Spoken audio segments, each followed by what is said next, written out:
Em nome do Pai, e do Filho, e do Espírito Santo. Naquele tempo, Jesus partiu com seus discípulos para os povoados de Cesareia de Filipe. No caminho, perguntou aos discípulos: Quem dizem os homens que eu sou? Eles responderam: Alguns dizem que tu és João Batista, outros Elias, outros ainda que és um dos profetas. Então perguntou: E vós, quem dizeis que eu sou? Pedro respondeu: Tu és o Messias. Jesus proibiu-lhes severamente de falar a alguém ao seu respeito. Meus irmãos e minhas irmãs, hoje é domingo, dia do Senhor, e nós estamos meditando este texto do Evangelho de São Marcos. Pela fala de Jesus que aparece aqui, nós vemos que a resposta que foi dada por Pedro à pergunta de Jesus, E vós, quem dizeis que eu sou? Ela não indica muito bem que eles acertaram na resposta. Pedro é o porta-voz da comunidade. Na verdade, a comunidade percebe aquela realidade de Jesus, Pedro é o porta-voz. Bem, essa afirmação que eu estou dizendo a vocês, ela se baseia porque Marcos diz que Jesus proibiu severamente de falar a alguém a seu respeito.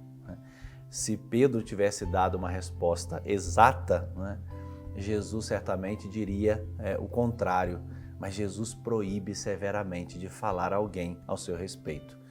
O mesmo Jesus que enviou os seus discípulos para anunciar a palavra de Deus, agora os proíbe severamente. Jesus censura os seus discípulos. A censura, ela é hoje na atualidade, dentro do direito penal da igreja, uma forma de punição. O anunciador da palavra de Deus, ele não pode dizer qualquer coisa sobre Jesus, ou não pode deixar de dizer alguma coisa sobre Jesus.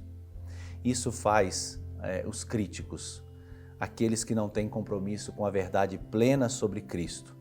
Mas um discípulo não. O discípulo não pode dizer meias verdades sobre Jesus.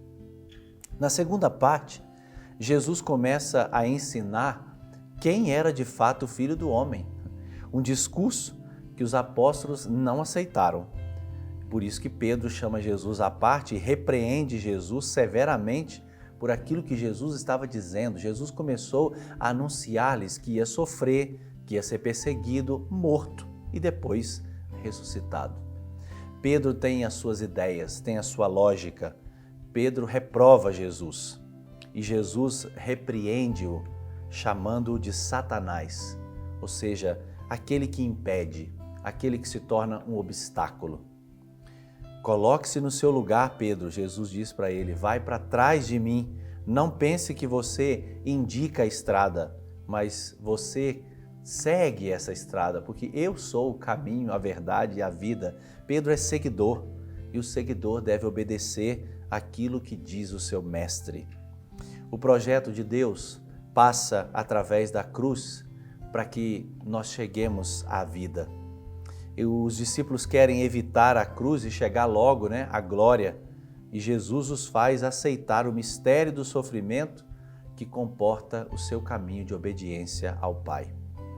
A primeira leitura deste domingo do profeta Isaías fala-nos desse servo sofredor que mesmo em meio aos sofrimentos não se deixa abater o ânimo, mas conserva o seu rosto impassível porque sabe que ao seu lado está Deus que o conforta. É isso, nos nossos sofrimentos, ao nosso lado está Deus que nos conforta e nos mantém de pé. Sobre todos vós desça a bênção do Deus Todo-Poderoso, Pai e Filho e Espírito Santo. Amém.